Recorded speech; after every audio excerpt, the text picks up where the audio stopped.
함께 나누실 하나님 말씀은 에베소서 5장 8절에서 14절까지 말씀입니다.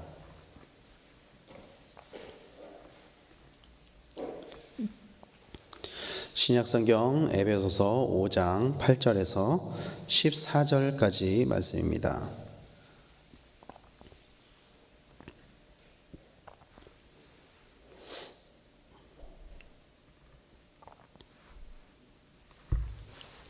우리 한 목소리로 같이 읽도록 하겠습니다. 너희가 전에는 어둠이더니 이제는 주 안에서 빛이라. 빛의 자녀들처럼 행하라. 빛의 열매는 모든 착함과 의로움과 진실함에 있느니라. 주를 기쁘시게 할 것이 무엇인가 시험하여 보라. 너희는 열매 없는 어둠의 일에 참여하지 말고 도리어 책망하라. 그들이 은밀히 행하는 것들은 말하기도 부끄러운 것들이라. 그러나 책망을 받는 모든 것은 빛으로 말미암아 드러나나니 드러나는 것마다 빛이니라. 그러므로 이르기를 잠자는 자여 깨어서 죽은 자들 가운데서 일어나라. 그리스도께서 너에게 비추이시리라 하셨느니라. 아멘.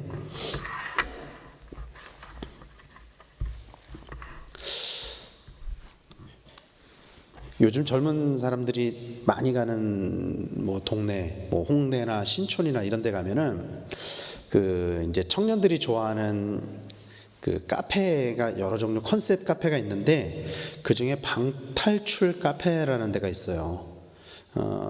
어떤 데냐면은 이렇게 방마다 어떤 컨셉을 정해놓고 그 안에서 어떤 문제를 해결할 때마다 방의 문이 열려서 하나씩 풀어서 나오는 그런 카페가 있는데, 그런 류의 카페들 중에 암흑 카페라는 게 있어요. 혹시 들어보셨나요? 암흑 카페? 암흑 카페라는 게 있어요. 이게 뭐냐 하면은 아무것도 안 보이는 완전한 암흑의 방으로 들어가는 거예요. 그냥 거기를 체험하는 거예요. 아무것도 안 보이는 곳에. 그런데 아무것도 없을 것 같다, 아무것도 없고 그냥 시시할 것 같잖아요, 우리가 생각하기에. 근데 여기를 이용하는데 한 15,000원, 20,000원 이렇게 돈을 내야 돼요. 젊은 청년들이 좋아하더라고요. 그런데 가면은 완전한 암흑을 경험할 수 있습니다. 그래서 예전에는 한동안 이게 많이 유행했을 때는 TV에서도 그런 데서 촬영도 하면서 게임도 하고 그랬었거든요. 사실 우리가 암흑이라는 이야기를 하지만 우리가 살고 있는 이 세상에서는 암흑을 경험하기는 쉽지 않아요. 완전한 암흑을 경험하는 거는 결코 쉽지 않아요. 아무리 어두운 밤이라고 해도 별빛이 있고 달빛이 있고 완전한 암흑을 경험하기는 참 쉽지 않습니다. 인위적으로, 인공적으로 암흑을 만들기 전에는 자연적으로는 완전한 암흑을 경험하기는 쉽지는 않은 것 같아요. 성경은 우리가 예수님을 만나기 전의 상태를 어둠이라고 표현을 하고 있어요. 어둠. 오늘 본문 1절에서 우리의 이전 상태를 이렇게 이야기를 하죠. 오늘 본문 8절에서 이렇게 이야기를 하죠. 너희가 전에는 어둠이더니 이제는 주 안에서 빛이라. 빛의 자녀들처럼 행하라. 이렇게 이야기하면서 예수 그리스도를 만나기 전의 상태에 관해서 어둠이다, 전에는 어둠이었다, 이렇게 표현을 해요. 그리고 동일한 말씀으로 에베소서 2장 1절에서는 이렇게 이야기를 하죠. 우리의 상태를 에베소서 2장 1절에 그는 허물과 죄로 죽었던 너희를 살리셨도다 라고 하면서 예수 그리스도를 만나기 전에 상태를 죽음이라고 이야기를 해요.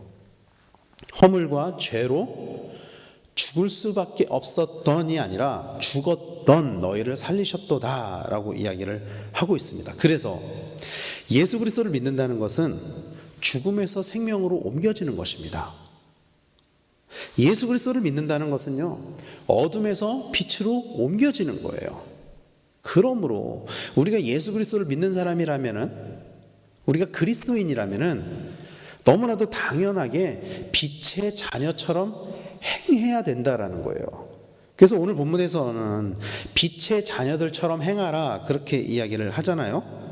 왜 그렇게 행해야 하냐면요, 그것이 우리의 정체성을 이야기해 주기 때문이에요. 그러면 빛의 자녀들이 행해야 하는 것이 무엇이냐? 빛의 자녀들은 어떤 것을 행해야 하느냐에 관해서 오늘 보면 9절에서는 이렇게 이야기를 하는 거예요. 빛의 열매는 모든 착함과 의로움과 진실함에 있느니라 라고 하면서 착함, 의로움, 진실함 이런 것을 이야기를 해요. 여기서 이 착함이란 단어는 파쇄 아가도시네라는 헬라어 단어를 사용하는데 이 뜻은 선행이나 덕행, 착한 일을 행하는 것, 선한 일을 행하는 것, 그것을 이야기를 하는 거예요. 그리고 의로움에 해당하는 헬라어 디카이오시네라는 단어는 하나님과 인간의 관계에서 윤리적으로 공평하고 정당한 행위, 하나님과 인간의 관계에서의 그런 의롭고 정당한 행위, 공평하고 윤리적인 정당한 행위를 이야기를 하는 것입니다. 그리고 진실함으로 번역한 알레데이아라는 단어는 그냥 진실한 것이 아니라 거짓에 반대되는 개념. 그래서 참된 것, 참된 것을 의미하는 거예요. 그런데 이 세 가지를 제가 왜 풀어서 설명을 해드렸냐면은 사실은 이 세 가지의 개념이 갑자기 이렇게 툭 튀어나온 게 아니고 이것은 구약 때부터 이스라엘 백성들에게 하나님께서 이렇게 말씀해 오셨다는 거예요. 하나님께서 이스라엘 백성들에게 이미 말씀하셨던 것을 신약의 예수 그리스도를 믿는 그리스도인들에게도 연속적으로 이야기를 하고 있다라는 거예요. 성경이. 역대하에는 히스기야 왕이 하나님이 보시기에 정의와 진실함으로, 선과 정의와 진실함으로 행하였다라고 기록을 하고 있습니다. 역대하 31장 20절에는 이렇게 이야기를 해요. 히스기야가 온 유다에 이같이 행하되 그의 하나님 보시기에 선과 정의와 진실함으로 행하였으니 라고 이야기를 하고 있습니다. 그리고 미가 선지자는 여호와 보시기에 선을 행하고 공의를 행하며 여호와 인자를 사랑하는 것에 대해서 이렇게 이야기를 해요. 미가 6장 8절에 사람아 주께서 선한 것이 무엇임을 내게 보이셨나니 여호와께서 내게 구하시는 것은 오직 정의를 행하며 인자를 사랑하며 겸손하게 네 하나님과 함께 행하는 것이 아니냐라고 이야기를 하고 있습니다. 그래서 결국 모든 선행과 올바름과 진실함은 그리스도인으로서 마땅히 행해야 될 행동의 양식이라는 것을 로마서 13장 12절에는 이렇게 이야기를 해요. 밤이 깊고 낮이 가까웠으니 그러므로 우리가 어둠의 일을 벗고 빛의 갑옷을 입자라고 이야기를 하고 있습니다. 빛의 자녀는 빛의 자녀다운 삶을 살아야만 합니다. 아주 능동적으로 또 노력을 해야 된다는 거예요. 빛의 자녀로서 살아가기 위해서 노력을 해야 된다는 것입니다. 그리고 바울은 빛의 자녀다운 삶을 사는 것과 더불어서 어둠의 삶을 살지 말 것을 권면을 하고 있어요. 오늘 말씀 11절에 너희는 열매 없는 어둠의 일에 참여하지 말고 도리어 책망하라 이렇게 이야기를 하고 있습니다. 그러면서 이 어둠에 관해서 뭐라고 정의를 하고 있냐면요, 열매가 없는 일이다. 어둠은 열매가 없는 일이다 이렇게 이야기를 하고 있어요. 그래서 그 어둠의 일에 참여하지도 말고 도리어 책망하라 이렇게 이야기를 하고 있어요. 이런 어둠의 일들은 대부분 은밀하게 이루어집니다. 지난번에 이제 요 앞에 있는 말씀을 나눌 때도 그런 이야기를 했었죠. 어둠의 문제들은 다른 사람들이 보지 않는 곳, 은밀한 곳에서 대체로 이루어져요. 그래서 우리의 진짜 모습은 언제 나오냐면, 어디서 나오냐면은 다른 사람들이 보지 않는 곳에서, 다른 사람들이 없는 곳에서 우리 진짜 모습이 나오는 거예요. 우리는 다른 사람이 없을 때 때로는 범죄하고 타락한 모습을 보이기도 합니다. 아무리 그리스도인이라고 할지라도 죄를 지으면서 살아가고요, 타락한 모습을 보일 때가 있어요. 그런데 그런 것이 특히 어디서 나타나냐면은 다른 사람들이 없을 때, 나 혼자 있을 때 그런 것들이 많이 나타난다는 거예요. 그런데 우리가 분명하게 알아야 될 것은 하나님께서는 어디에나 계시다라는 거예요. 하나님은 어디에나 계시다라는 것입니다. 빛 대신 주님께서 우리의 어두움을 밝히신다는 것을 믿으시기를 축원합니다. 그래서 오늘 말씀 13절은 이렇게 이야기를 하죠. 그러나 책망을 받는 모든 것은 빛으로 말미암아 드러나나니 드러나는 것마다 빛이니라 이렇게 이야기를 하고 있어요. 빛을 통해서 어두움이 드러나게 되어 있습니다. 우리는 때로는 그 어두움 속으로 들어갈 때 아무도 볼 수 없을 거라고 생각을 하죠. 어둡기 때문에. 그런데 그 어두움조차도 빛을 통해서 드러날 수밖에 없다는 것을 우리는 기억해야 돼요. 그리고 그 빛이 바로 예수 그리스도라는 것을 믿으시기를 바랍니다. 예수님께서는 우리에게 빛으로 임하셔서 우리의 어두운 부분을 밝히시는 분이라는 것을 믿으시길 바랍니다. 그래서 우리의 어두운 부분을 솔직하게 주님 앞에 내어놓으시길 바라요. 숨기려고 해도 숨겨지지도 않지만 우리는 우리 스스로 우리의 어두운 부분을 빛 대신 주님 앞에 드러낼 수 있어야만 합니다. 어두움을 숨기려고 하면요 더 어두워질 뿐이에요.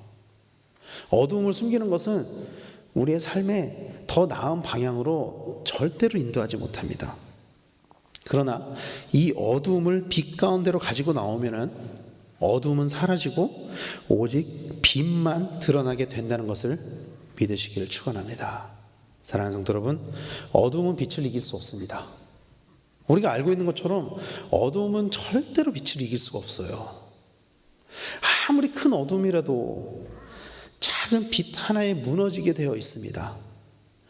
아무리 깊은 어두움이라도, 아무리 완전한 암흑이라고 해도 작은 빛 하나에 무너지게 되어 있어요. 예전에 이제 군대에 있을 때를 기억을 해보면은 야간에 훈련을 많이 하는데 밤이 돼도 어두울 것 같아도 그렇게 어둡지가 않아요. 아무리 깊은 밤이라고 할지라도 작은 별빛 하나에, 달빛 하나에 환하게 볼 수 있는 그런 것들을 경험할 수 있습니다. 아무리 깊은 어둠도 빛을 이길 수 없습니다. 그래서 우리는 어둠에서 벗어나서 빛의 자녀다운 삶을 살아야 될 줄로 믿습니다. 바울은 오늘 말씀의 결론을 그래서 이렇게 내리고 있어요. 14절 말씀에 그러므로 이르시기를 잠자는 자여 깨어서 죽은 자들 가운데서 일어나라 그리스도께서 너에게 비추이시리라 하셨느니라 이렇게 이야기를 하고 있습니다. 이 14절 말씀을 직역을 하면은요 원어의 내용을 그대로 번역을 하면은 이런 뜻이에요. 그러므로 그가 말씀하신다. 잠자는 자여 너는 일어나라. 그리고 너는 죽은 자들로부터 일어나라. 그러면 그리스도께서 너에게 비추실 것이다 입니다. 우리가 죽은 자들로부터 일어날 때 그리스도께서 우리에게 비추실 것이라고 성경은 약속하고 있습니다. 사랑하는 성도 여러분, 때로는 우리가 살면서 어두움이 빛을 이긴다고 생각될 때가 있어요. 분명히 도저히 저 어둠을 이길 수 없다고 느껴질 때가 있어요. 정의가 사라지고 오직 악함이 세상을 지배한다고 여겨질 때가 있어요. 내 속에도 내 안에도 빛된 삶을 살려고 아무리 노력을 해도 어둠을 이기기 어렵다라고 생각될 때가 있어요. 그래서 좌절하고 절망할 때가 있습니다. 도저히 일어날 수 없는 죄의 문제, 헤어나오지 못하는 그 악의 수렁에 들어갈 때가 있어요. 우리 또한 그리스도인임에도 불구하고. 그러나 하나님께서는 분명하게 빛으로 어두움을 이길 수 있다고 말씀하고 있습니다. 믿으십니까? 빛으로 어두움을 이길 수 있다라고 분명하게 주님께서 말씀하세요. 이사야서 60장에서는 그래서 우리가 너무나도 잘 알고 있는 말씀 이렇게 이야기를 하죠. 이사야서 60장 1절에서 3절에 이렇게 이야기합니다. 일어나라 빛을 발하라. 이는 내 빛이 이르렀고 여호와의 영광이 내 위에 임하였음이니라. 보라 어두움이 땅을 덮을 것이며 캄캄함이 만민을 가리려니와 오직 여호와께서 내 위에 임하실 것이며 그의 영광이 내 위에 나타나리니 나라들은 내 빛으로 왕들은 비치는 내 광명으로 나아오리라. 아멘. 이렇게 이야기를 하고 있습니다. 사랑하는 성도 여러분, 우리가 빛 가운데 살 때 여호와의 영광이 우리에게 임하게 될 줄로 믿습니다. 우리가 빛 가운데 살면은 여호와의 영광이 우리에게 임하게 돼요. 우리가 아무리 절망에 빠져 있고 도저히 일어날 수 없는 어둠 가운데 있다고 생각될 때라도 우리가 빛 가운데로 살아가게 되면은 결국에는 여호와의 영광이 우리 가운데 임하게 될 것이라고 성경은 이야기를 하고 있습니다.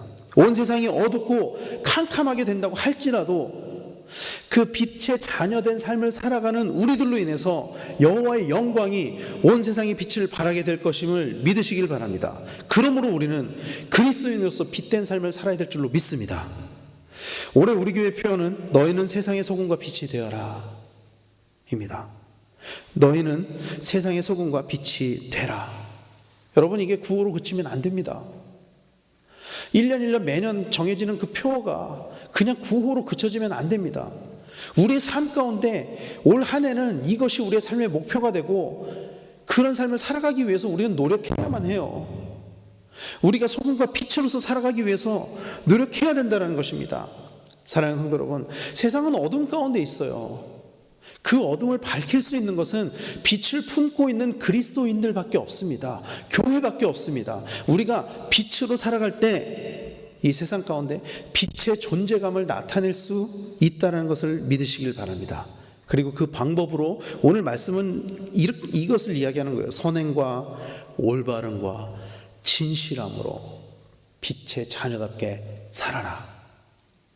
말씀 가운데 말씀대로 살아가는 우리 성도님들이 다 되시길 바랍니다. 그래서 빛의 자녀다운 빛의 자녀로서의 삶을 살아서 우리의 삶 가운데 그리스도의 선한 영향력을 그저 구호로 전달하는 것이 아니라 우리의 삶으로 증거하고 전달하는 우리 귀한 우리 강백교회 성도님들 모두 다 되기를 예수 그리스도로 간절히 축원합니다. 기도하겠습니다.